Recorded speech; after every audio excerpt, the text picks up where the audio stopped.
But this article was about how it came out that Elon Musk ordered his goons to shut down a bunch of Starlink satellites that Ukraine had been like desperately relying on right before Ukraine was about to launch a drone strike. Interesting timing. Like, why the fuck does one dude have this much global power? Perhaps I could use this as an excuse to go to those far-off planets with little polka-dotted people if necessary, and be able to talk about love, war, nature, God, sex, all those things that go to make up the excitement of the human condition. I'm Captain James Kirk. Spock. Your move, Captain. Jim Kirk of the Enterprise. What's going on? I'm James Kirk. These people are my friend and my shipmate. Leave my crew alone. Out of the question. How about that? James Kirk. It fits like a glove, Captain. Oh, the bonehead ideas. Gentlemen, I'm Captain James Kirk. Get out of my chair. Get out of it now. My greetings and felicitations, Captain. So good of you and your officers to drop in. Absolutely smashing. Attention, cadets. Welcome to Humanist Trek. It's a Star Trek podcast about the humanism in Star Trek. I'm Sarah Ray. And I'm Allie Ashmead. This is our episode post Star Trek Day. We just celebrated our 1-year anniversary because we launched this show on Star Trek Day. Which I think is brilliant. It's so much. That was luck timing is what that was. We didn't plan for that or anything. Sarah's brilliant. Like, fuck, can we get some shows out in time for that? But Star Trek Day was a very different day this year than recent days of past. They've been, previous Star Trek days have been like 3-hour-long live events where all of the actors are on the red carpet and there's big announcements about what Star Trek is doing next and all of that kind of stuff. I remember. Right? Yeah, from last year, yeah. Not this year because all the good people are on strike. So this year, with all of the actors and writers on strike, Paramount took what looked to me like whatever it was they had in the can, smashed it together, and released it for Star Trek Day. It was 22 minutes of... I heard. I didn't get to watch it. I'm going to save you 22 minutes. You don't need to watch it. So Jerry O'Connell, Tawny Newsome, and Eugene Cordero, and Jackie Cox, Star Trek drag queen extraordinaire, Jackie Cox, all participated in it. And so the assumption is that all of that was recorded pre-strike, right? And so then the strike happened and the studio went, fuck, what do we do for Star Trek Day? So why don't they just fucking end the strike? They have the ability, surely. They do. Is it Netflix or is it Paramount? Is it the studios? It's the studio. Well, it's the studios and the streamers at this point, I think. I haven't been following the detail of it other than the thing about this strike and Star Trek. Maybe this is a research episode to do someday. Star Trek is not new to the strike world, as Star Trek has been on the air almost constantly. There was a writer strike in Next Generation that was when they sort of used all of the old leftover ideas from the original series, or let's tell that story again, but change the characters' names and that kind of shit was during a writer strike. And I think Roddenberry was just like, well, I got to put something together. So here's what we got. Right. But those episodes, and we'll talk about them when we get to them, and this 22-minute atrocity that played on Star Trek Day are shining examples of why you need good writers and actors. Because without them, all you have is 22 minutes of ads. Sounds like it was just a joke. Yeah. Ugh. Yep. So there you go. Support your unions. And for the people that are like, oh, these actors are like multimillionaire, blah, blah, blah. No, they're not. Right. A small percentage of them are. And the rest of them are just, busking from one job to the next, trying to make ends meet. Don't think about the most famous people you've ever known, right, in Hollywood. Right. Think about that background actor in that scene who had a really great face moment. And that's the thing that you remembered about that scene. That dude who has no lines isn't getting paid shit, right? So think about those. Those are the actors, and then the writers, of course, who are the unsung heroes. Paid less than that. Yep.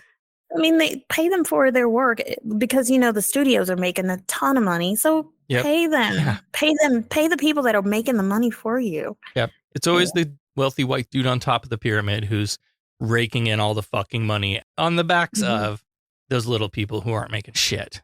It reminds me of a meme about capitalism that I saw yesterday that was like, oh, so you're a capitalist, huh? Yeah. Cool. Do you make the money based on the work that you do or the work that other people do? If you make the money based on the work that you do, you're a worker. If you make money based on the work others do, you're the capitalist. Right. So a lot of people who are like super pro-capitalism, and I'm going to throw they all don't of even this realize in. what that means. Yeah, exactly. It means that, you're not going to get no money, no matter how hard you work. Yep. You're the cog in the wheel. And like America has sold you this dream that you can start at the bottom and work your way to the top. And the percentage of people who do that is so infinitely small that Spock would not even give a number to it. Yep. It's actually 0.15347. Yeah, right. So how do we get from writers and actors striking to literal fucking Nazis? Oh my goodness. I have no explanation for why they would want to do that, but here we are. Here we go. It's the episode that asks the question, when is it okay to punch a Nazi? It's Star Trek, the original series, season 2, episode 21, Patterns of Force. Sir, contact with an object. It's moving toward us. No visual contact yet. Deflectors, full intensity. Mr. Sulu, yes, Captain. Anything on your scanners? It's coming at light speed. Collision course. Visual contact. Anything, over? All wavelengths dominated by ionization effects, sir. All engines full stop. Yeah, so right away, I think I thought about our question for the Starfleet Academy Cadet Challenge. I know, and I'm like, fuck. I'm pretty sure I said something Holocausty. I'm going to have to go back and listen to the tape. So we sort of got it right, but not exactly. Maybe she'll give us a see if half she a gives point. us the point. Yeah. So this episode starts with a fun space shot, which is a little unusual too. I kind of like that. They're passing by one planet and approaching another. And normally you just, we get the approach on one planet. So throw in that second planet, and it was great. And it's part of the story because the one planet is Xeon and the other is Echos. And I said it wrong in the last episode, Ecos. It's Echos. I would say egos too. I'm going to get a lot of these names wrong throughout this episode, so enjoy that. So am I. So am I. We get some background on today's mission. Starfleet has been trying to get a hold of this John Gill guy for 6 months with no response, so the Enterprise is headed to knock on the door.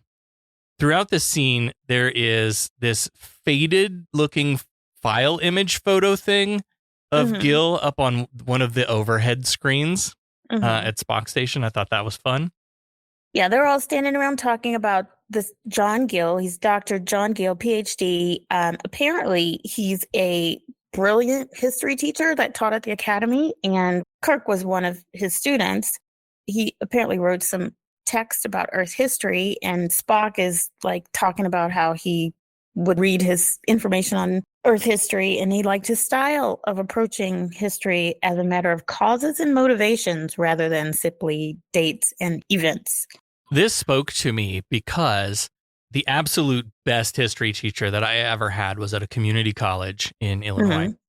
And that was exactly like this guy's approach was like, look, I don't care whether you know what date Pearl Harbor was bombed or the day we landed on Normandy. Like none of that shit matters nearly as much as what was going on socially and politically in the world at that time, why the U.S. got involved when it did, like, and how this event changed the region and the world that we occupy today. It was so much about causes and motivations and not dates and events. And like, I hated history all through high school because it was memorize these dates and names and places. And then that was the quiz. I feel like for them to make this statement in the 60s when schools were like, no doubt teaching the whole rote memorization method. Yeah. This is a different way of talking about it. For sure. So they talked about John Gill being missing for 6 months. I'm going to tell you now, I've got lots of questions throughout this episode because his timeline of his involvement, him being missing and everything, it does not add up. Several times throughout this scene, Uhura tries and fails to get Gill to answer the phone. Chekhov picks up a small rocket on an intercept course, And this prompts some more backstory about how Ekos doesn't have this kind of capability. So it must be the Zeons who have a crude interplanetary ability. I didn't suspect Zeons at all. My first thought was like, fuck, are there Klingons down there dicking around again with flintlock heaters and shit like that? No, it's a Zeon, and apparently they're able to launch a nuke to space. This thing is carrying a thermonuclear warhead, and Chekhov phasers it before it can hit the Enterprise. Thermonuclear warheads are way ahead of their planet's evolution, so Kirk's like, maybe they had help. Yes, that's what I've been saying. The Klingons are back, and they're giving people flintlocks and nukes.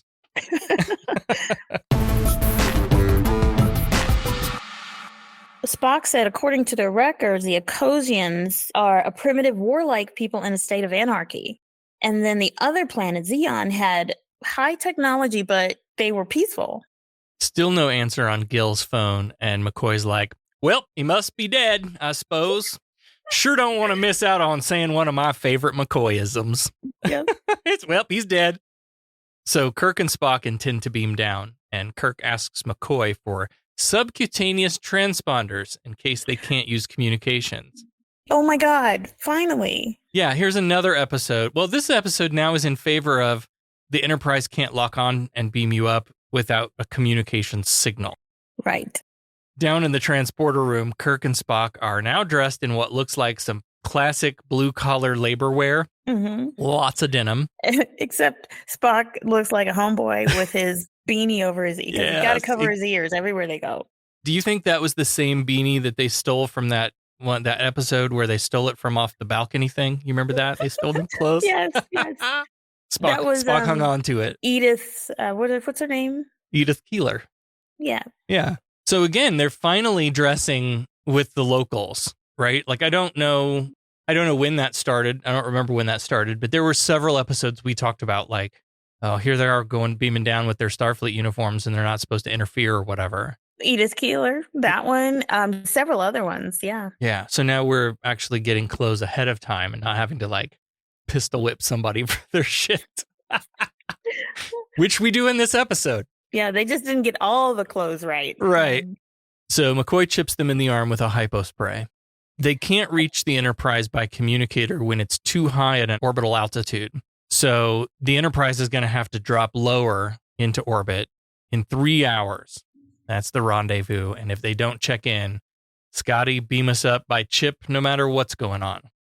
So then they get on the platform and they beam down to the planet in their funny looking clothes. And then they materialize kind of in this like courtyard sort of street, and there's nobody around. And Spock's like, well, the Ecosians are humanoids, so he's making a remark about the surroundings. So there's apt to be a similarity in the architecture. I did not like that line. How many worlds have we visited where there were Earth-like architecture? Every one of them. Every single one of them. In the same way that every alien we meet is humanoid, you know? Mm-hmm. So yeah, just another great example of like all these people not watching each other's episodes, maybe. Now this playset looked to me like the one where they were sneaking around the village at night. Do you remember that episode? Oh, the one a few episodes ago with what's his name? Kirk's colleague's roommate. Yeah, right. Could be, yeah. I did research for this episode. Did you do any research for this episode? I think I did. So I learned that a lot of the buildings and interiors in this episode were just redressed offices at Paramount. Oh.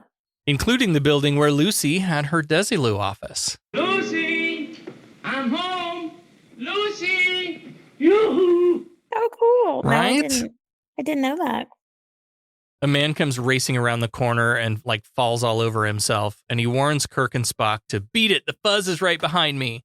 And the answer to this week's Starfleet Academy Cadet Challenge becomes very clear as 3 jackbooted brown shirts with Nazi armbands circle this dude. Kick him in the face.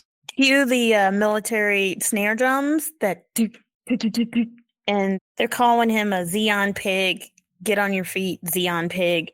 Kirk's like, let me guess. Some ship visited here a few years ago and left behind a book about Nazi Germany, and you idiots decided to change your entire society to be based on it. Because we've already done that episode of Star Trek, the original series. And they had heaters. The Nazis have heaters too, and the thugs rough this guy up on the street a bit.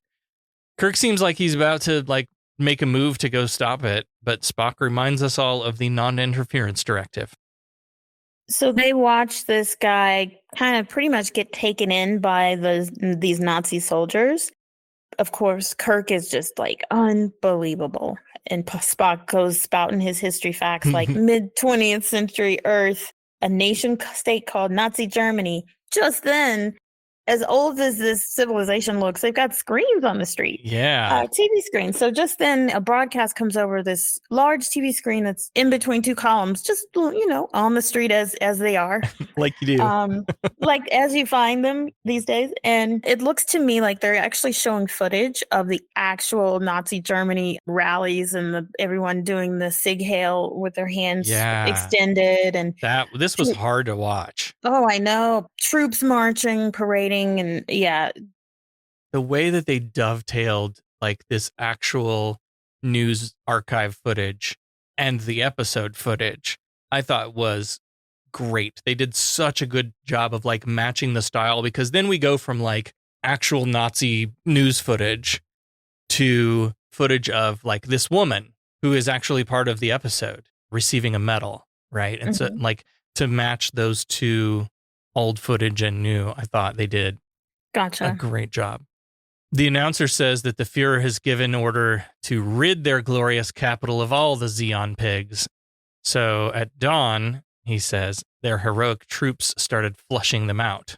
Kirk's like, how could this have happened? The odds of another civilization developing so nearly identically to 20th century Earth are fantastically slim. And Spock says, virtually impossible, Captain. Perhaps another ship visited here several years ago and left behind a book on Earth's World War II, and these idiots changed their entire society based on that book. Because, Jim, we've already done this episode of Star Trek, the original series. These people are on the fake news propaganda bus because this screen shows a missile launch. It claims that they repulsed an attack by a Xeon spacecraft, which is the Enterprise. Missiled the fuck out of that enemy, and Kirk looks at Spock and says, well, you look quite well for a man who was missiled to death, Mr. Spock. Back on Fox News, the footage of a big old Trump rally, right, with that massive crowd. The biggest Nazi crowd ever. Nobody had bigger Nazi crowds. They're all huge. It's huge. Contemporary footage is intercut with this Associated Press archival stuff. So we see the Deputy Führer Melicon presenting this blonde woman named Darris with the Iron Cross. They call her the hero of the fatherland, and the announcer says, and now onward with the final decision, death to Zeon. Long live the fatherland, long live the Führer. And the camera pans over to a portrait on the wall. Kirk is like, what the fuck? That's John Gill. He's the Führer. How in the hell did that happen? There is a quick moment here that demonstrates, I think, the growth in both character and relationship with Kirk and Spock, where they're doing this more and more now, where they seem to intuitively know the plan without speaking it. So another soldier rolls up and calls them Zeons. And as Kirk and Spock walk toward him, he looks Spock over and he asks, what kind of monsters are the Zeons sending against them? Kirk and his quick thinking. Yeah. He's like, looking at Spock saying, there's no way I can explain. He shoves Spock over and he's like, yep, he's definitely not one of us. And the soldier's like, what do you mean? And Kirk had to jump on the train of, well, look at him, his uniform and his ears and, he's not one of us. So he goes behind the soldier, and as he's, paying attention to Spock, he karate chops him on the shoulder, and they drag him to a secluded corner, and Kirk says, Spock, take his uniform. Spock's like, I don't know, man. What if somebody takes a picture and it surfaces 20 years from now when I'm running for office or something? Right. Not the internet is forever. Yeah. The internet is forever. Spock's like, you want us to pass ourselves off as Nazi captain? And Kirk is like, well, if John Gill is the Fuhrer, then it would seem to be the illogical approach. So off they go to get Spock dressed into this gray uniform with, thank goodness, a hat that covers his ears. So this is a Nazi lieutenant that Spock is cosplaying as, and he's got the Nazis' heater. So a man in a dark blue uniform comes around a corner and down some stairs, and he wants to know what's going on. Spock's like, I captured this Zeon. He says to the officers to take charge of Kirk, but as soon as he steps forward, Spock's got his fingers on the neck, and down he goes too. And he's like, here you go, Captain. Here's your uniform. Kirk's like, yeah, it's a shame yours isn't as attractive as his, because he's Gestapo. And Spock says, yeah, you kind of make a very convincing Nazi. And just for a second, Kirk's like, hey, what do you mean by that? And I think that was a little bit of, somehow they found a tiny bit of levity. Yes. In this and I episode, appreciate that in this episode because it is hard to watch. Yeah, for sure.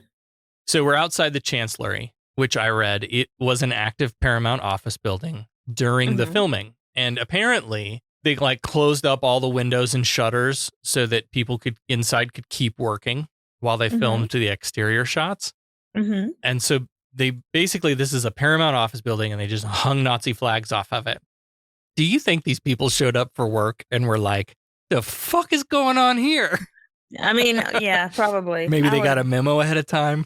I would hope. It was still kind of raw. I mean, it wasn't like it had been a long time had passed. So, yeah. I also read there's a scene somewhere where you can see a couple of people sticking their heads out the window that weren't supposed to be in the shot. They were just office people being nosy or something.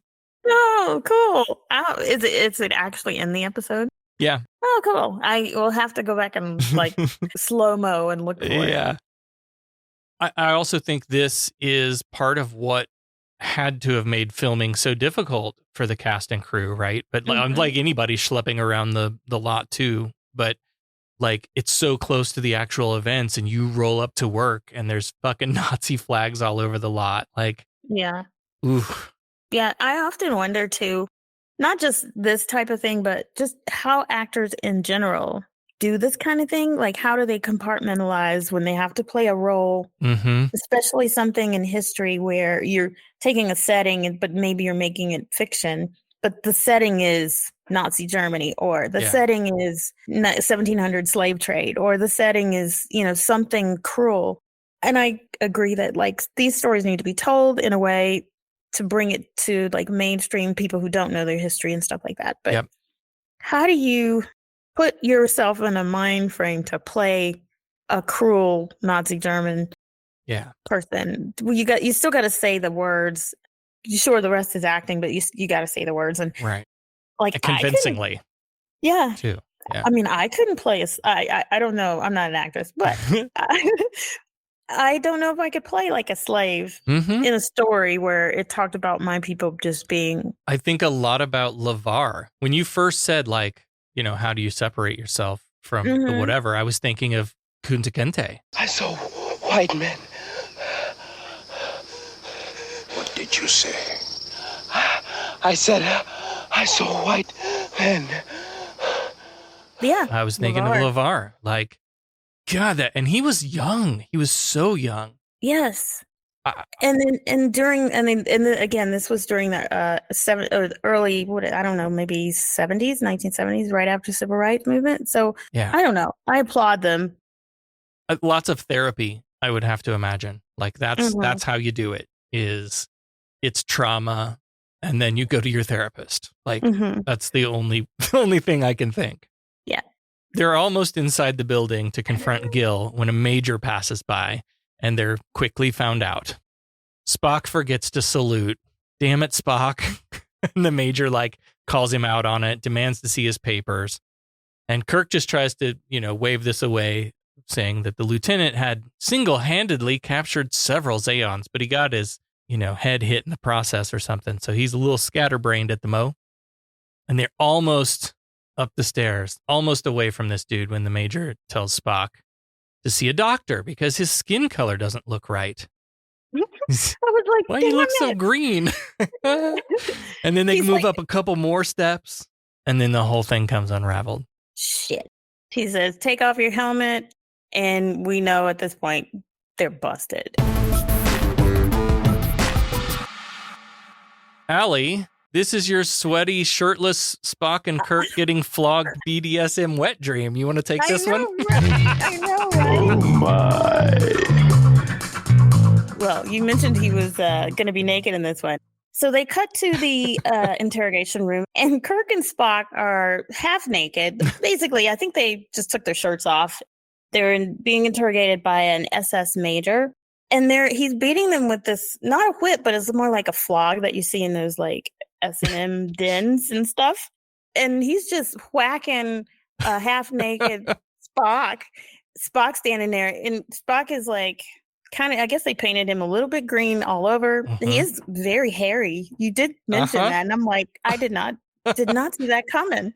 But anyway, he's just smacking the fuck out of Spock, and Spock isn't even moving.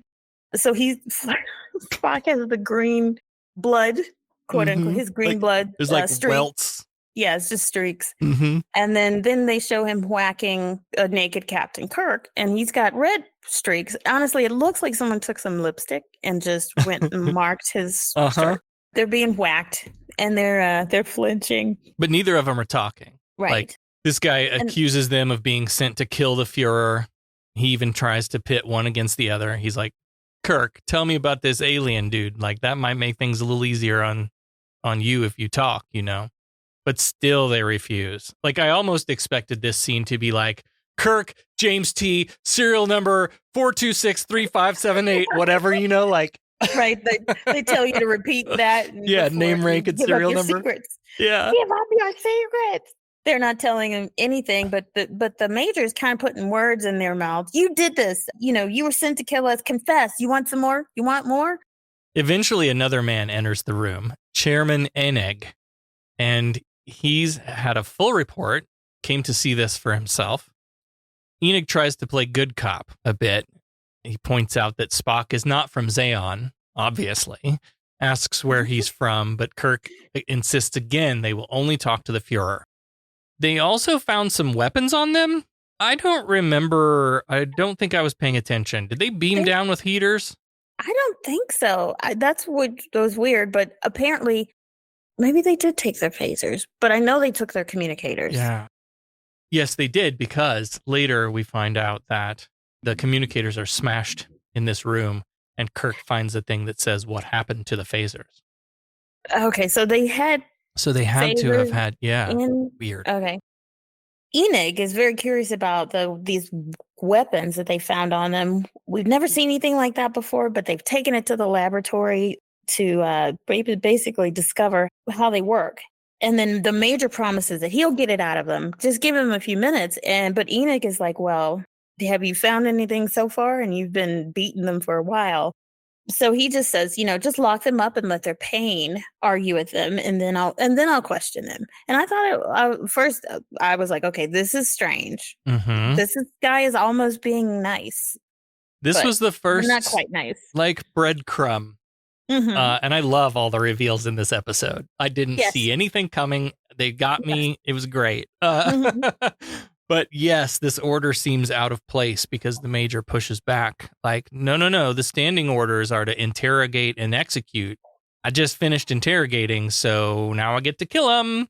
And Enig's like, no, this is my order. You need to do what I told you to do. And were we supposed to think that the chairman was like, let him sit for an hour and then I'm going to fuck him up, and I'm going to fuck him up more than anybody could fuck him up? Like, is going to be bad when I get a hold of him. Let him go think about it for an hour. Was that what we were supposed to think?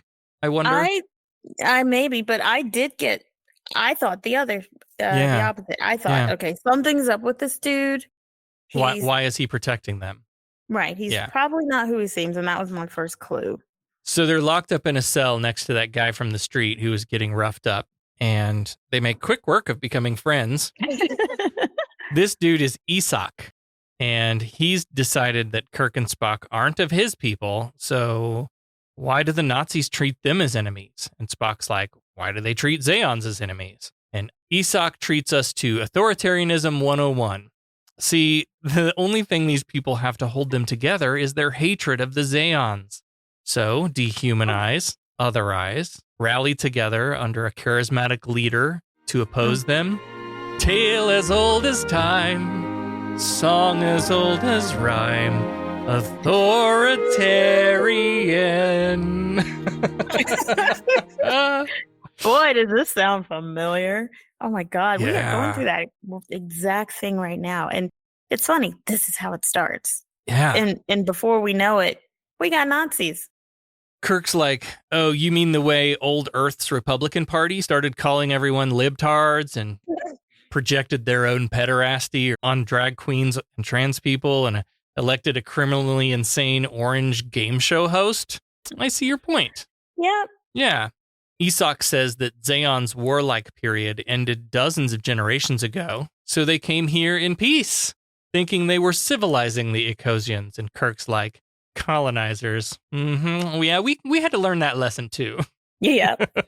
So Kirk says, well, were they like this when you first came? And Isak said that they were warlike, but not vicious. I don't know what that means. I don't know if that's Right. actually How do you different. separate that? Yeah. But then he says that they started when the Nazi movement began only a few years ago. And so what we know, I think, so far is that John Gill came to the planet 3 years ago. And because I think they mentioned that. And he's been missing for the last 6 months. But then, you telling me this Nazi movement sprang up in 3 years? Spock said that would coincide with the arrival of John Gill. And somewhere in here, I'm pretty sure they do say something like 3 years. But a few years to me is, this was a little bit of a stretch for me to think that this entire Nazi movement sprung up in 3 years. But then maybe that's actually how it happened so quickly in Germany. I don't know. Yeah, that's a good point. I think I guess the rise to power is it is a long thing. Like it's generational otherizing and dehumanizing so that you can point at those people and say they're the problem. That stuff is deep rooted. But from the moment we started putting armbands on and kick marching around town, that seems like it was quick. Armbands on, red hats. Yeah. Yep. Question. At this point in the episode, rewatching for the first time in forever, what did you think happened here? I was like, did Gil introduce this ideology on purpose as like some kind of social experiment or something? Like, did he go mad? Did he rise to power as the Führer as some sort of like life-saving decision? Like he was in a point where it was either be killed or become a terrible, I don't know, like. Initially, I just thought, he went power hungry and he went mad and he was maybe a deep-seated bigot and wanted to start this empire on another planet. But also, too, I thought, well, maybe he's one of those historians that just wants to fuck with somebody's history. And so he just wants to use these people as an experiment, his own evil experiment, like a human condition experiment. So... yeah, I wasn't sure what was going on here. But I never.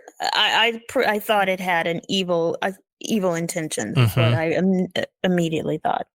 So now Isak is worried that they fucked up by giving the Ecosians WMDs because now they're going to turn around and use them on them. That's what happens. We talked about this in the Arm the Other Side episode. Like, dude, you got to be careful. Like the Klingons were very careful to not give them too much anything power that could so that they beat could them. Yeah, exactly. And Isak considers himself and most of his people as kind of like pacifists, but based on what he's seen today, he could probably bring himself to kill. Which is kind of what happened in the recent episode, and I can't think of the name, but it doesn't matter. The one with the one with the one with the bad blonde wigs. Yes. The hill people. And we all know exactly which episode that is. Not really, because there's so many. But they didn't want to kill either. They were pacifists. But at some point, you are put in a corner, and it is change to survive. So Kirk's got a plan. They need to get to a weapons lab in this building, get their heaters back, and figure out how to stop all this slaughter. Isak asks why they're interested in stopping the killing of Zeons, but Kirk doesn't answer. Spock points out the obvious barriers to the plan, this locked door and the guard beyond it. Spock knows he's so sarcastic. They science their way out of this box using OMG. rubidium crystals that were in the chips that McCoy implanted in them. Okay, this is some MacGyver shit. Yeah, it is. But they science their way out of this, and I would have also enjoyed if they had science fictioned their way out of this too. Have Spock do his mind meldy thing through the wall or whatever, right? Mm-hmm. And like take over the guard to just come let him out.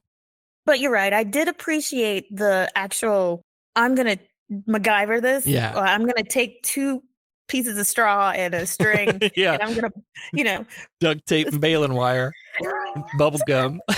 So I appreciated that they went into detail.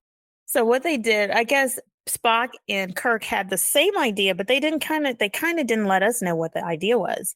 It's like kind of like you thinking what I'm thinking, and this is like the audience, second time they've done this in this episode. Yeah. But this time the great. audience is completely left out. Like, what the fuck are they doing? And Kirk's like, "Oh, the transponders," and Spock says, "Yes." And Kirk is like, "Oh, a way to shed some light on the gloom." And they're like, "Of course, the rubidium crystals and the transponders. These are the things that they had implanted under their skin." So Kirk pulls this metal strip from the bed, which is a shitty bed if it comes off that easily. And he's got it was like some metal. shitty acting, I thought. Yeah, because it was. You have to act like shitty. You have to act like this is like actual 2 pieces of metal that are connected together that you have to use force to pop loose, but they're not. They're like just laying on top. Yeah, so cheesy. But he was laying it on thick though. He was, this is so hard. He pulled it from the bed. And they start immediately taking this metal thing at the end of it and digging into Kirk's arm. And Isak says, "Are you guys going to like slit your wrist? Are y'all trying to kill yourselves?" And they still don't tell him what's going on. So they're digging out his transponder. Then they switch over to Spock to dig out his transponder in his wrist as well. And then they've got these invisible they've got their finger together as if they're carrying some tiny little gem. And as Kirk is like, "Do you have the figures computed?" Because they bend this metal thing so that the 2 ends of the metal meet. And apparently they dug out the crystals in their arms. And Spock says that you've got to hold the crystals at the specific distance apart, which I believe should be 27.2 millimeters. And he does this little crude calculation and nobody knows what they're doing. The audience doesn't know what the fuck they're doing. Isak doesn't know. He's like, "Are you building some kind of a radio?" The Cubs game is on WGN AM. I need to fucking listen to the Cubs game. What do you mean building a radio? Yeah. So we still don't know. And then they look up at the light bulb and Spock says, the power from this light is very low. So that gives us a hint. Okay, we're going to do something with these crystals and this light bulb. Spock can't reach the light. And Kirk said, "Well, I would be honored." I think he thinks he's just going to give him a leg up and hold his hand. But Spock takes a few minutes to actually climb on top of him. And this was another comedic moment. Spock is climbing on top of him and he's heavy. It's pretty heavy. But he kind of tells us what the plan is now, that the rubidium crystals are going to find enough power being near the light to achieve the necessary stimulus. Basically, they're going to create a laser. A MacGyver a laser. How great is this? That's not impossible. Anyway, we need some science. We need a sciencey person because I don't think that's possible. Well, rubidium is some made up shit anyway, isn't it? Yeah. And so as Spock is getting comfortable on his back, he's basically kind of standing on his back and Kirk is bent down in pain and kind of yelping in pain. Yeah, Kirk keeps going like, "Spock, hurry up, man. This fucking hurts. What have you been eating?" That kind of thing. When you get back, I'm going to make McCoy put you on a diet. So Spock holds this crude device up to the light bulb and we see a laser shoot from it and cut through the lock on the cell door. So bad. So they're out. Spock takes up a position against the wall outside of the cell while Kirk starts yelling, "Help, I can't take it. I'll talk. I can't take it anymore. So the guard comes in, and Spock slips up behind him unnoticed, drops him with a Vulcan neck pinch. Hey, they've got another uniform. As Kirk and Spock search the guard for keys and such, Isak begs them to take him with them. He says he's the only one that can help them get to the heater lab. So Kirk puts on... It was so hard to find anything in that building, yeah. Yeah, right. So Kirk puts on yet another uniform, and we see him wandering the halls upstairs with Isak and a still shirtless Spock, much to Ali's pleasure. He's so skinny. He is. He's so skinny. The heater lab is just at the end of a hallway. So they start down the hall, but another Nazi exits from the lab and locks the door behind him. So Kirk really leans into the role here. I didn't realize what he was doing, which is, again, it's really smart. It's like this in this episode, they've kind of got a plan, but we don't know. The audience isn't in on it. They're thinking, together, and we're not in on it. So this guy's coming out of the laboratory, and they know they have to pass him. Kirk is a soldier, and he's got his two pretend prisoners. As they pass him in the hallway, he kind of runs into him. What he does is he actually picks his pocket. So that as soon as the guy gets out of sight, he's picked his pocket and he's got the keys that he just used to lock the door. So they're going into the laboratory to see what they can find as far as their weapons and stuff. So they slip inside and find their communicators in pieces, but their heaters are nowhere to be found. This is where Kirk finds a clipboard, and on the clipboard is something that says that the heaters were sent to Gestapo HQ. Hallway Nazi realizes his pocket has been picked and heads back for the lab. But as soon as he steps inside, Isak takes him out with a pistol whip. And Kirk's like, that's impressive for a peaceful person, the Zeons. He's already becoming do what you violent. Have to do. Yeah, yep. Yeah. But Isak's also thinking, let's just get out of here. With the uniform, you can steal a car and you can get out. But Kirk is here for, they're here for John Gill, but they don't have any phasers. So they need to figure out how to communicate with the ship. And they know they can't hold out against the entire military force of the Nazis on the planet. So they take the uniform again. So this is like the second, this is the second time they've got to both get into uniform again. Lots of costume changes. And then this time what they do is both of them in their costumes, they put Isak on a stretcher and they take him out of the doors and they make up some story that they're dumping his dead body outside. And then that's how they escape. We assume that they made it to like a side street or an alley or somewhere low key because the next scene is shot from below. I really liked this. There's a manhole cover being removed and these three men climb down the ladder into tunnels below the city. And I loved that. Yeah. They crawl into a small tube and the other end of this tube lets out into the Devil of the Dark episode. Remember that one? Moldy pizza monster creating tunnels. Yes. That's what this set piece is. The Horda. This is the Horda's home. Yep. Isak comes out of the pipe first and he finds himself at gunpoint, but he assures his friends that everything is okay as Nazi Kirk and Nazi Spock crawl out of the tunnel. So he explains these guys are cool. They helped me get out of prison. I don't know these dudes and they're dressed as Nazis. I don't know that I take Isak's word for this. Me either. How do you explain that? Speaking of escape, the biblical-ish naming of these guys didn't escape me at all. So we have Devad, Isak, and Abram, which is like David, Isaac, and Abraham, and maybe even their planet, Zayon. It's kind of like Zion. What is Ecos? Ecos. I don't know.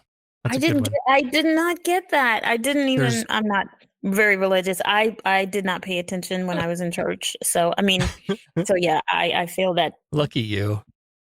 Kirk explains that they were in prison because they wanted to see the Fuhrer. And, maybe if they were able to get to him, they could stop the insanity. Nice. Party 300 calories. Stop the insanity! Diets don't work. You remember that? Stop the insanity? What do you mean? Oh, Allie. We do this every week. I know. You ask me if I remember something, and then there's crickets. And then, or if I ask you if you've heard of this, and I there's know. crickets. Okay, it's Susan Powder. Hang on, I'm gonna send you a video. Oh man. Stop the insanity. God, that had to be 80s, right? Yeah. Oh my God. Yeah. I remember seeing that all the time. Isaac is still trying to plead his case for them. He's like, I owe them my life. But then Abram suddenly remembers he's got some really bad news for Isaac. And apparently this woman named Uletta has been killed. She was shot down in the streets, and that was Isaac's betrothed. Abram goes on to say that she lived for 5 hours while they walked past her and spat on her. I mean, Jesus. Mm-hmm. And he's like, our own people couldn't help her, and now you want me to help these weirdos in Nazi suits and expect me to believe them? But then Isaac says, if we adopt the ways of the Nazi, we're as bad as the Nazi. I got some thoughts about that later, too. Okay, I do too. I don't know how I want to say it, though, but yeah, I do too. Spock asks for a quiet place to work on assembling the communicator jigsaw puzzle, so Abram leads him to a room. Some time passes, and Spock's finishing up a Franken communicator, using parts of both of the other smashed ones. But there's still a whole hour before the Enterprise returns, and there's no way to test this thing until the Enterprise is back. Speaking of tests, some Nazis rush in the room with some heaters drawn, and Zeons being herded in at gunpoint. And standing before them is that woman from that Fox News broadcast earlier, Darius. She's like, so you're the 3 that escaped the Chancellery Detention Center. What was your plan? And Abram speaks up. He's the leader. He takes responsibility for everything that happens here. And Darius is like, oh, really? Well, do you know what we do to responsible Zeons? And she fires her heater, and Abram drops to the ground. Oh my God! They've killed Abram. You bastards!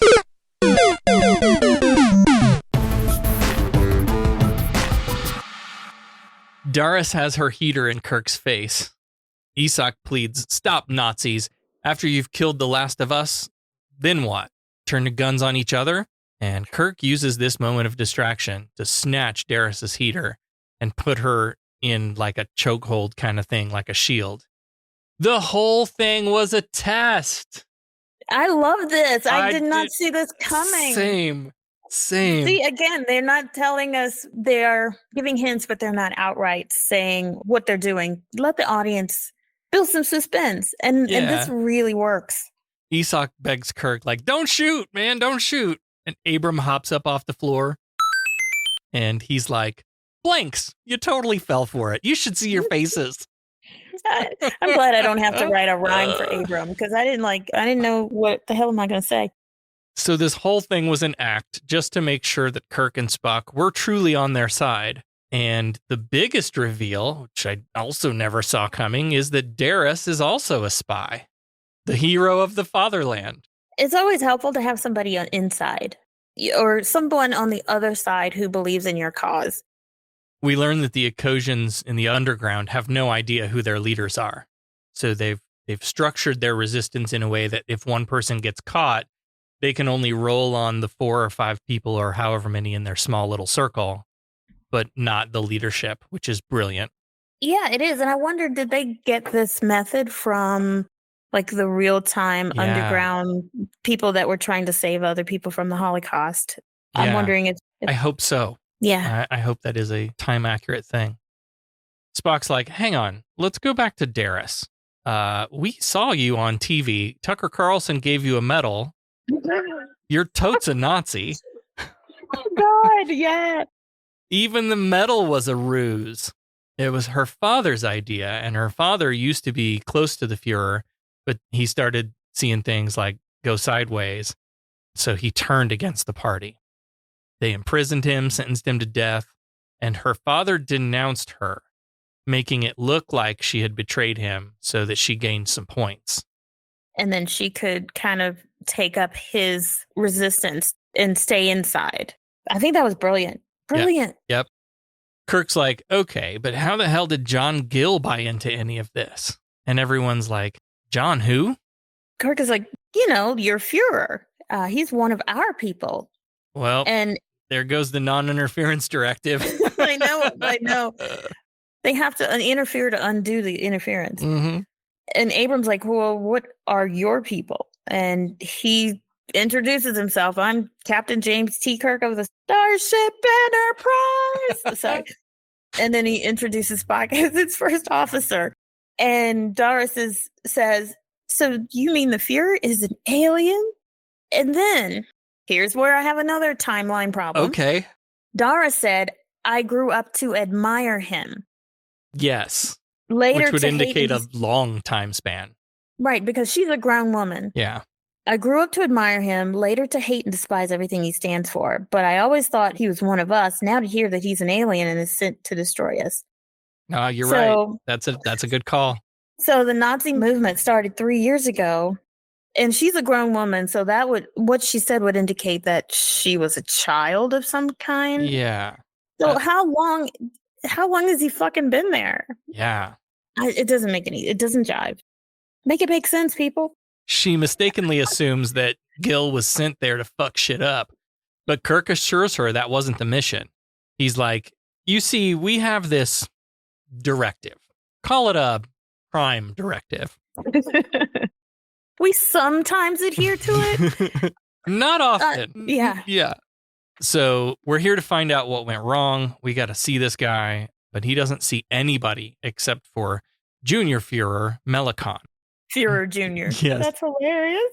However, it just so happens that John Gill will be making a big speech tonight, probably the final solution speech, and only the top brass will be allowed in.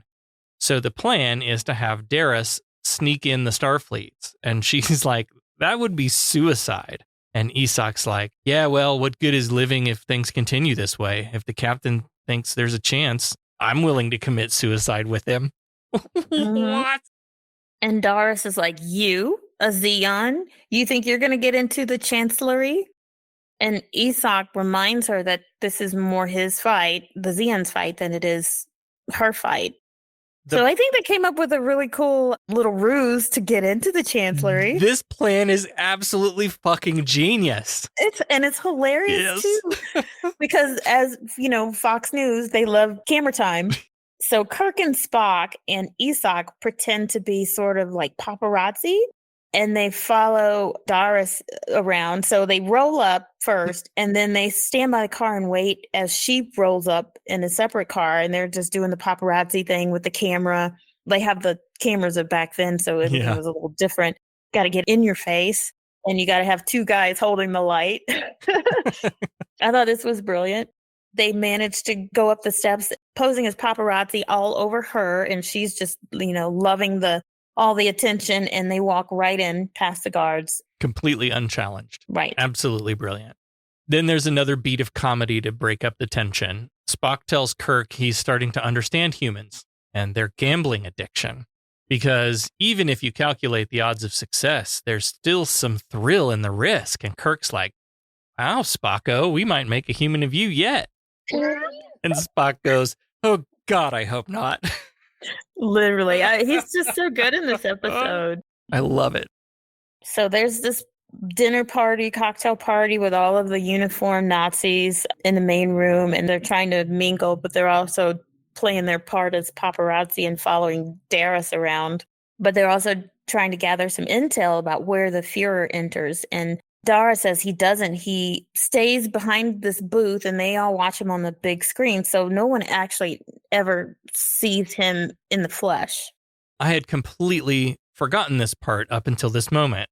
Like, I remember the dude in the Fox News studio on the other side of the curtain. I remembered that at this moment when they showed it to me. I had completely forgotten that was part of this episode. Yep. They have him in a booth, like kind of like a two-way mirror in an interrogation room. Yeah. But then they have a curtain. And so they're trying to angle themselves into a position where they can just get a peek at him. Yeah, for some reason, this door has a small square window in it. Mm-hmm. And at first that felt off to me, but then I remembered like the radio studio that I worked in. the radio station, all of our studio doors had those windows too, so that you could, I don't know, look in and see what was going on. Before you walked in, probably? Yeah. So they make a fuss about filming the guards as part of this big speech, and Spock gets a peek inside that little window as they wheel what looks like John Gill in a rolly chair up to a table with several microphones, but he doesn't seem to move. His Spocky senses kind of go up instead of Spidey senses. But something doesn't quite add up with why he's like catatonic. Kirk redirects them all to filming a shot moving down the hallway, and they get out of sight again and discuss what they've just learned. That certainly looked like John Gill, but something's off. He didn't move at all. So, like, is this like a deep psychosis or drugs? Like, what's happening to this guy? Did they weekended Bernie him? Yeah, right. Is he just dead and they're just stuffed? They stuffed him, and I don't know. Well, there's only one man who knows more about drugs than me. We got to get McCoy down here. Spock knows more about it than McCoy, but for some reason they needed a third person from the Enterprise to put on a Nazi uniform. So they need a small room to hide out in so that Spock can try to call the Enterprise without being seen. And that room is the cloakroom. Kirk and Spock are inside, and Spock is able to reach Uhura, but the signal isn't all that great. Kirk's like, okay, Uhura, look, this is going to sound really weird, but I need you to give McCoy a 1944 Nazi makeover. Meanwhile, in the main room, Isak is mingling with the other guests. Why the hell is he doing this? He's going to blow their cover. He's just young and brash and antsy. He wants to kill the Fuhrer, so he's so close to doing it, so he's taking some risks. He sets his drink down and he walks over to Darius and whispers something in her ear, and they go back out into the hallway. Turns out he didn't blow their cover. That Franken communicator did. Darius pops into the cloakroom and warns them that Isak overheard some security guys. They detected that transmission, and we traced the call. It's coming from inside the house. Do you hear me? From inside the house. So they've got to hurry up because they're searching all the rooms. The glittering of the transporter starts, and Darius is like, oh, wow, you weren't kidding. As McCoy materializes right there in the cloakroom, still trying to put one of the boots on.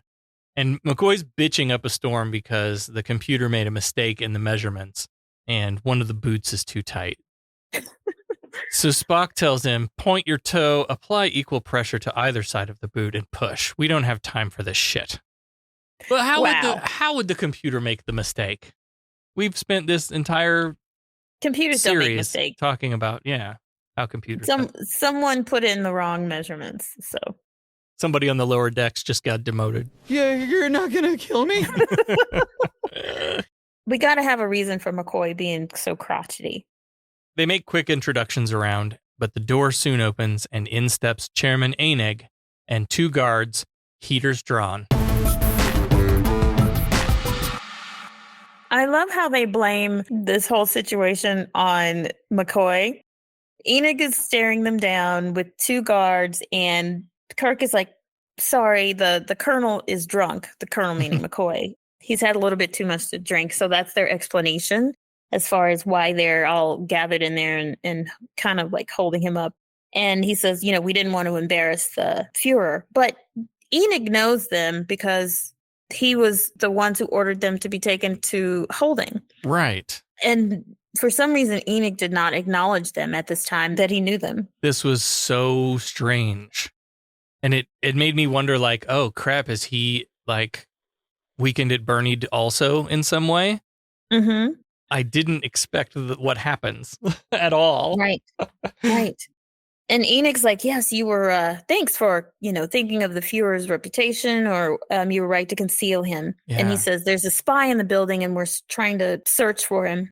And then he says, hail the Fuhrer. And they kind of give a half-hearted hail the Fuhrer back and he kind of leaves the room. And then Spock is like, okay, what the fuck? Why did he not recognize us? And Kirk chalks it up to basically like dumb luck. I don't think so, but no. And we didn't sit in this moment long enough. Yeah, too much going on right now. For some reason, there's a buzzer in the cloakroom that it goes off, and like that's how they know the speech is starting. Why would that be in the cloakroom? So off they all go back into the main room where everybody is hailing and saluting the Fuhrer, who we can now see on the screen. But Gil's mouth is blocked by a microphone, and as the voice starts coming through, it's pretty obvious to all of us, I think, that there's nothing moving anywhere on this dude's body. Like, you don't see the muscles around his mouth move at all behind the microphone. Yep. And Spock says this speech doesn't follow any logical pattern, and Kirk agrees. Random sentences just strung together. He just starts doing the general State of the Union address, basically. Yeah. The job ahead is difficult. It requires courage and dedication and faith. But then at the end, he says, every thought directed towards a goal, this planet can become a paradise if you're willing to pay the price. Wait, did that rhyme? As each cell of the body works with discipline and harmony for the good of the entire being. Yeah, that is kind of all over the place. Okay, maybe I just missed it. McCoy thinks it's probably drugs, but he wants to get a closer look. So they discreetly exit back into the hallway and make their way down toward the guarded door again. As the film crew, Kirk tells the guards he wants to get a shot of them with the hero of the fatherland, Darius, listening to the stirring Führer's speech together. And he starts ordering this light here and that light there. And so Spock and Isak get positioned behind the guards for a neck pinch and a chokehold, and down the guards go. Cut back to the main viewing room, and now Deputy Führer Melikon is making his speech. We have our orders from the Führer. We pledge him our lives in this sacred task, death to Zeon. Inside the broadcast booth, we can still hear the chants, like through the wall, and Melikon speechifying in the other room. McCoy's pretty sure it's drugs, but he can't be sure without proper medical equipment. Why the fuck did we bring McCoy down? Why wouldn't he come with his medical equipment? Right? Somewhere under his coat. I don't know. He's just the worst. He's the worst. But he did at least bring a hypo spray, because Kirk is like, well, is there anything you can do right now? And he can give him a general stimulant with hypo spray. McCoy says it's risky. Kirk says take the risk because Nazis. Melikon just keeps ratcheting up the angry mob. They have their entire space fleet, manned and unmanned weapons, headed toward the planet Zeon. So apparently right before the Führer's speech, 10 minutes before that, on the Führer's orders, troops began this mission, this historic mission, he says, of eradicating the Zeons. So time is not on our side here. McCoy gives him the first stimulant, and he sort of comes around, but he's still not 100% there. So Kirk tells Spock to finger him. And if Spock can't get through, they'll have to use more stimulant no matter what happens.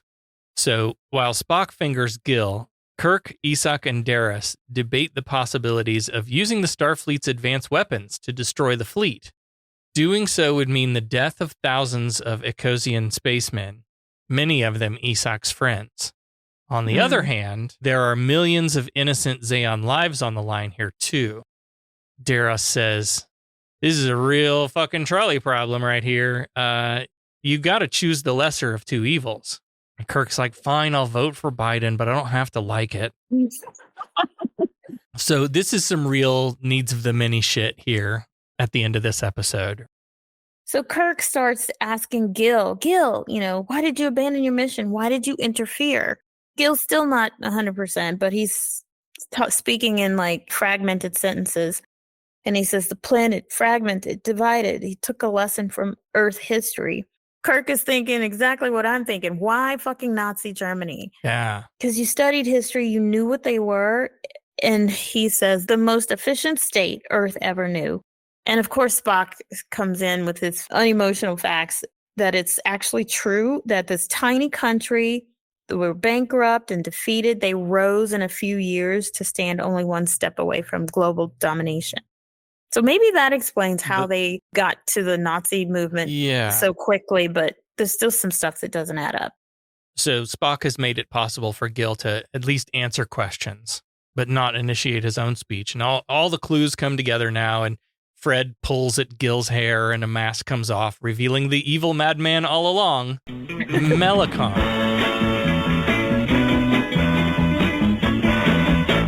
They've been drugging him for the last few years and using him as a figurehead while Melicon pulled all the strings. But he had good intentions, thinking of how they could rise above their current situation. He used the Nazi Germany as an example, but he never meant for this to blow up. Well, of course it's going to blow up. Right. Right. And Spock is playing the apologist here. He's like, maybe Gil thought that a state run without all the toxic shit could be efficient without being sadistic. Like maybe there was a way to separate those two things. And yeah, that was the plan. Gil says it worked at first, but then Melicon started taking over, drugged him, and started being a real-life Nazi. None of that is okay, but we don't have time to deal with it right now because we have a genocide to stop. And Gil is the only one who can reverse course here. But he's still too drugged up, and Kirk's ready to up the dose of stimulant, but we're interrupted by guards approaching the room. Out of time, Kirk pulls one more rabbit out of the hat and tells Daris to point her heater at Spock, and Spock, take off your helmet. And when Anig and the guards burst in, Isak and Kirk play the Daris is a hero yet again for capturing the spy you've been looking for card. Nice. Again, though, Anig doesn't seem to recognize them. And here's Spock without the helmet. Nothing about, his ears are fully on display. Real strange.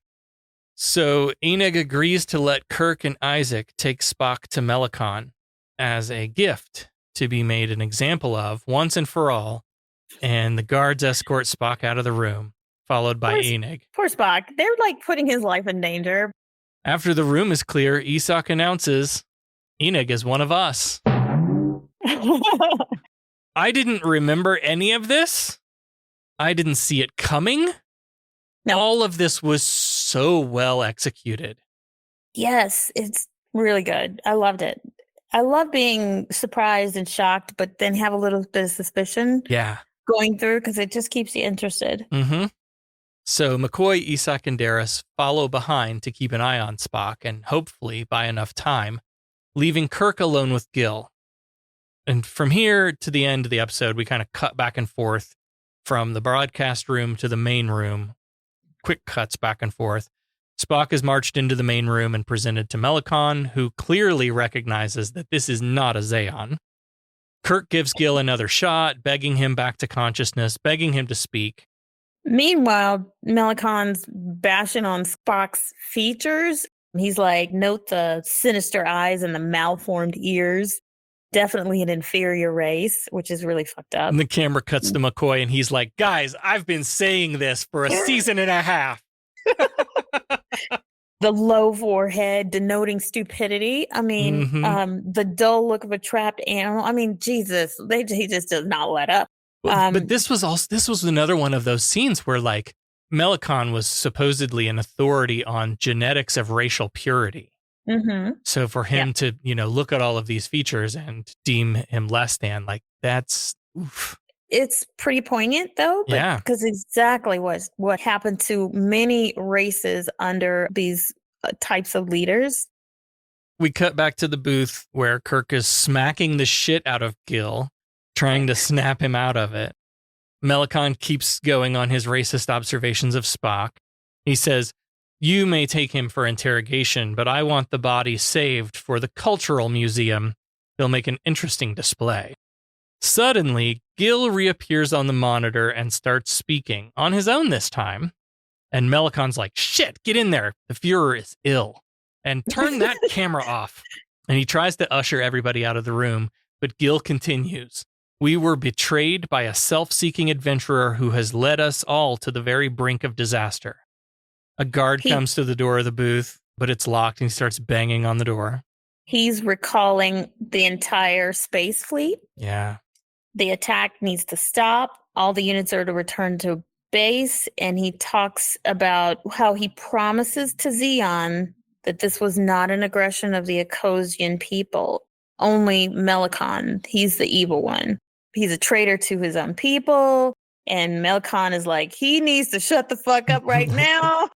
And he grabs a machine gun and he fires at the window, the curtain window. He's basically spraying bullets. But then Isak grabs a gun and he shoots Melicon. Oh my God! They've killed Melicon. You bastards! And then Enig intervenes when a soldier is about to shoot Isak. And Enig says, wait, soldier, there's been enough killing. Now we can start to live the way the Fuhrer meant us to live. I was like, aw, Enig was a good guy after all. Yeah.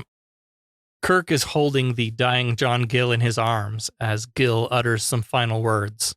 I was wrong. The non-interference directive is the only way. We must stop the slaughter. And Kirk reassures him that he told them to stop in time. And Gill continues, even historians fail to learn from history. They repeat the same mistakes. Let the killing end, as he dies mid-sentence. Oh my god! They've killed John Gill, the Fuhrer? Fascinating. you bastards!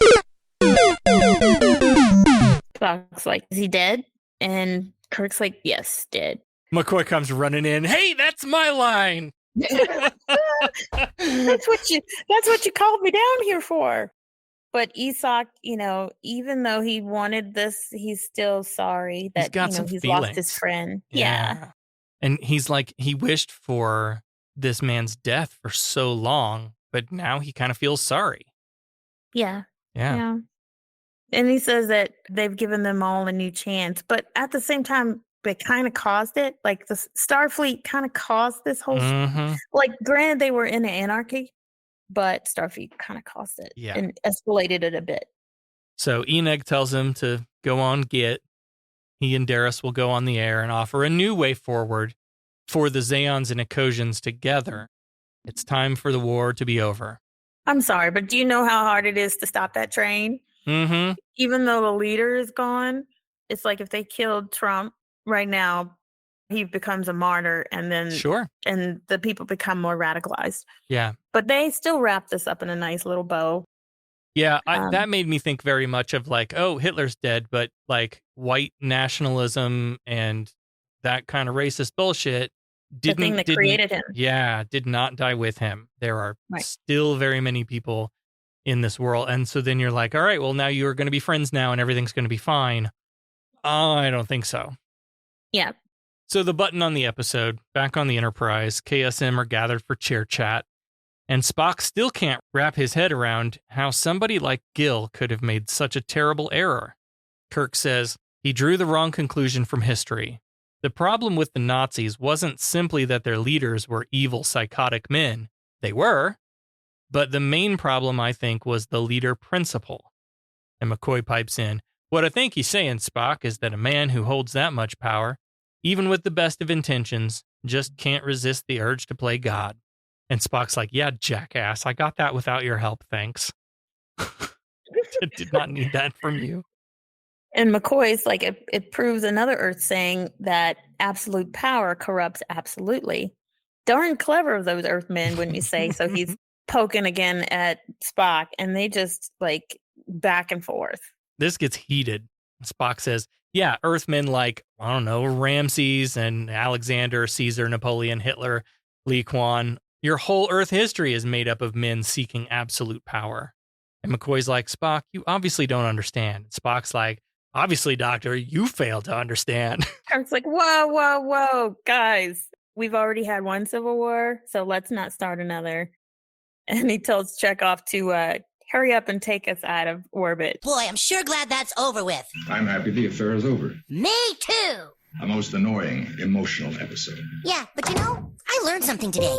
When dreams become more important than reality, you give up travel, building, creating. One jealous God, if all this makes a God. By sparing your helpless enemy, who surely would have destroyed you, you demonstrated the advanced trait of mercy. Frankly, I was rather dismayed by your use of the term half-breed. You must admit, it is an unsophisticated expression. Since it's top of mind, I want to start with the idea that one dude should not have incredible power. And I know we say this all the time, but it's still crazy to me how specifically relevant these stories are today. Like, we talked about this as it came up. Somebody posted an article on Mastodon. You should be following us on Mastodon, Humanist Trek at Trekkies.social. Everybody, follow us. But this article was about how it came out that Elon Musk ordered his goons to shut down a bunch of Starlink satellites that Ukraine had been like desperately relying on right before Ukraine was about to launch a drone strike. Interesting timing. Like, why the fuck does one dude have this much global power? It's so crazy how it happened to be, how it came to be in the first place. Yeah. And you can't always assume that the person with power has got anyone's best interest other than their own. Yep. And that's the maddening thing about it. It's like, and I know this is kind of rhetorical, but why have we not, as a collective of the little guys, risen up to overthrow this shit? Money. You start pulling the layers back on this thing, and like, this guy is in the room for all kinds of major decisions that our country has to make, right? And he's just a dude with a power trip. And money, a lot of money. Like, NASA can't even fucking shoot off a rocket anymore without this guy. He's in so much, he's got his fingers into so much shit. It's insane that we allow this to happen. Yeah. What's really strange is he's got 10 kids, I think. Was it 10 kids? Oh, I don't know. Like a bunch of different women. I think it's a large number of kids. I can't remember. And I'm wondering if he's just trying to... What is he, like, in competition with Nick Cannon or something? I know. I know, right? Nick Cannon better hurry up because it's going to be, 100 years from now, it's going to be the Cannons against the Musks. And he's just indiscriminately getting people pregnant. Like, he got twins with one of his employees. Weird. Yeah. The dude is weird. Yeah. And it's scary because he is smart. That is the scariest thing. When you have someone like another leader who shall remain nameless. He who shall not be named. He who shall not be named. He's not so smart. And while he is dangerous, he has the most brain cells. He has the best brain cells. Kofefe, and he's not so smart. And so a lot of times I feel like that whole fandom thing will die out. But what scares me is when you've got someone who's just as evil and they're smart. Yep. That is what's dangerous. That is super dangerous. Yeah.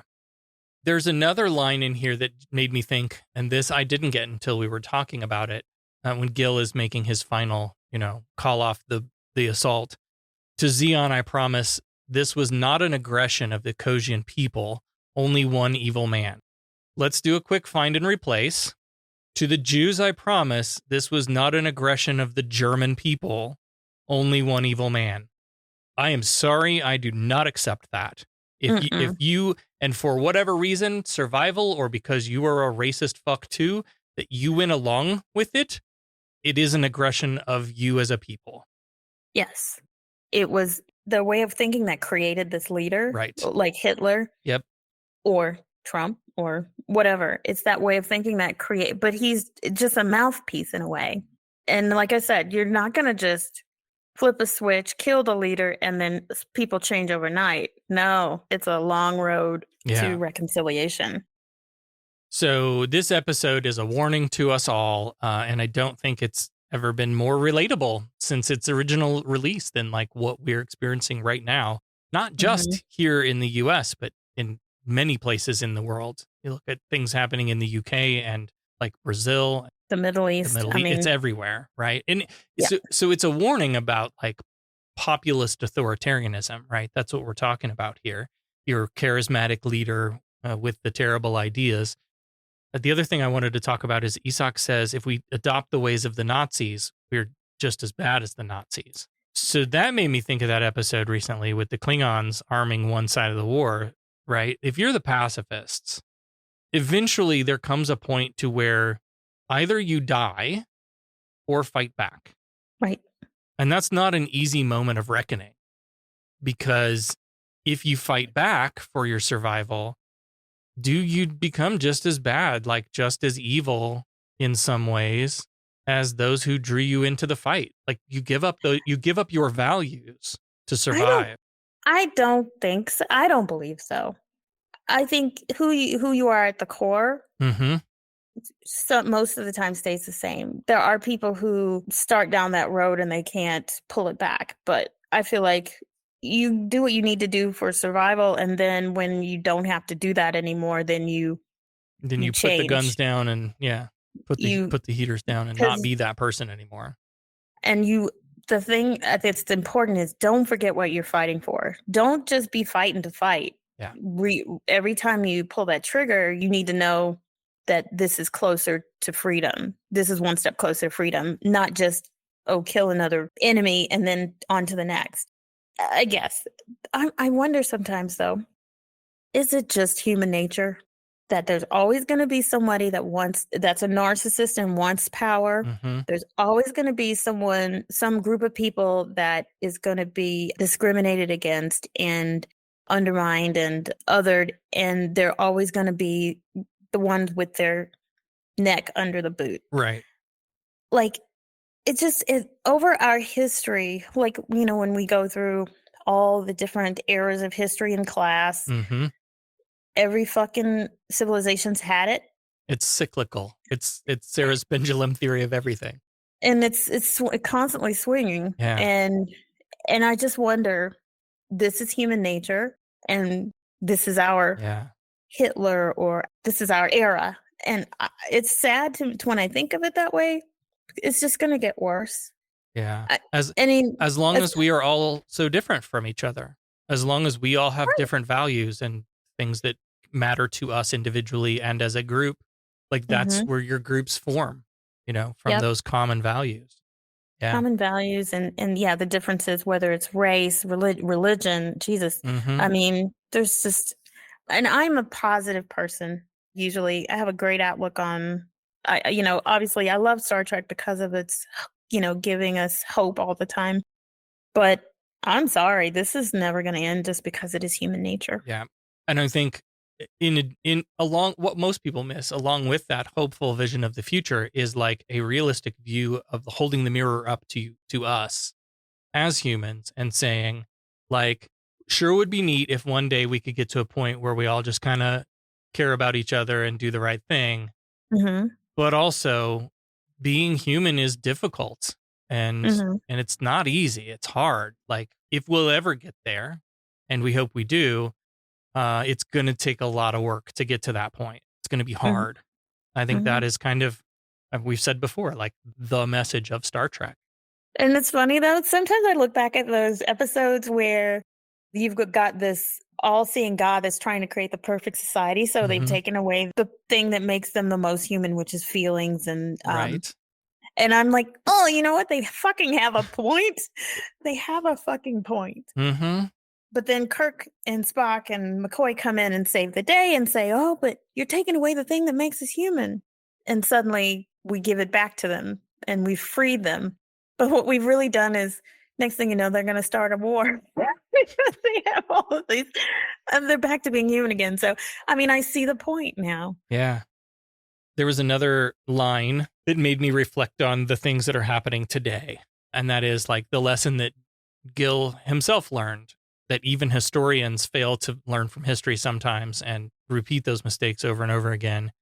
And that was so frustrating to watch because despite knowing this, like, we know that we're going to continue to make those mistakes, probably to the conversation that we just had about how people's differences and that brings them together. But here we are, like in the US, banning books again and throwing our lot in with populists and authoritarians, despite loads of historical evidence where that leads.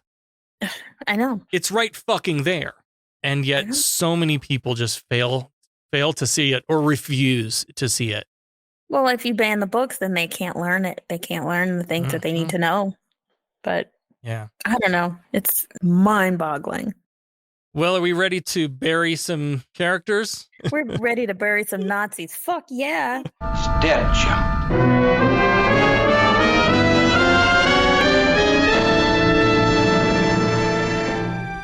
We are assembled here today to pay final respects to our honored dead. Kirk and Spock beamed down to Ecos and found Nazis galore. Dr. Gill had been drugged and used, and they needed to even the score. Evil Nazi Melicon opens fire and kills Dr. Gill, but Isak reacts quickly and shoots the Nazi in the gut. Rest in pieces, biatch. Don't rest. Yeah. Just be in pieces. Yes. Let's get right to business. Fine, I'm authorized to pay an equitable price. Federation has invested a great deal of money in our training. They're about due for a small return. Listen, we pay off percentages. We're entitled to a little service for our money, huh? Is this the way your citizens do business? Their right of petition?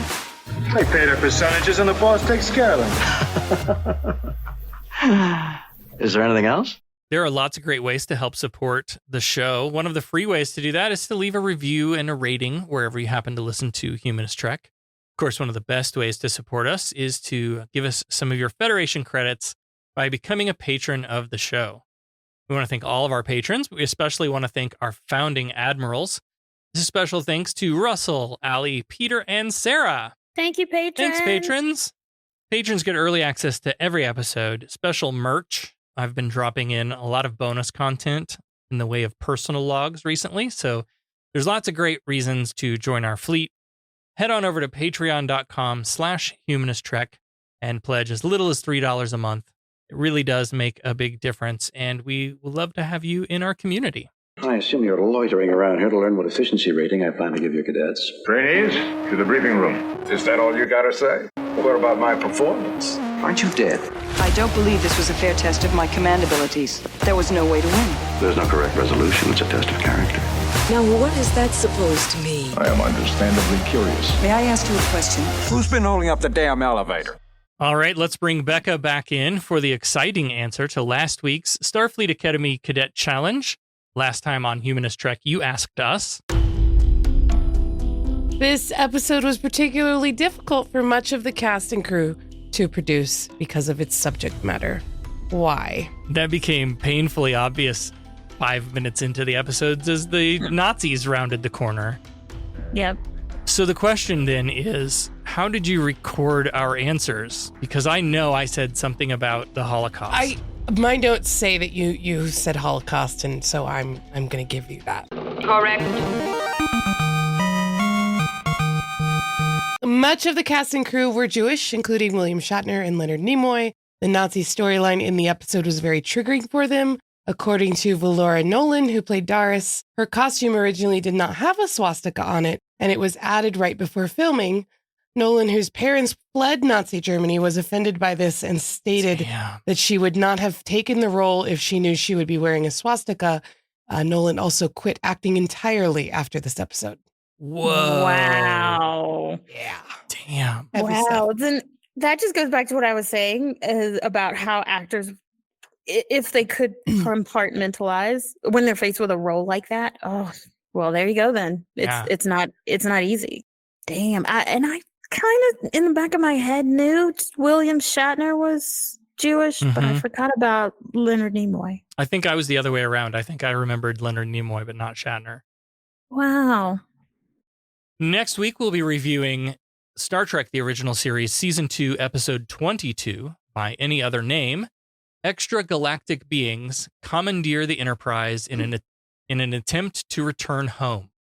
The only thing I remember about this episode is apparently this is an episode of Star Trek The Next Generation called 10011010010111001. What? Do you remember that episode? The Binars. The Binars, they couldn't talk, and so and this was directly... They hijacked, I don't know if it's connected or not, but it sure reminded me of that episode. And poor Wesley, he was just trying to make friends. Right. I even remember that episode. Wow. Yep. Well, there's something. All right. Well, I don't remember this episode at all. So what's our question for by any other name? Actress Sashir Zamata of Saturday Night Live fame circa 1975 was named Sashir by her Trek-loving parents. Sashir is the Kelvin word for what? This is bullshit. This whole game is bullshit.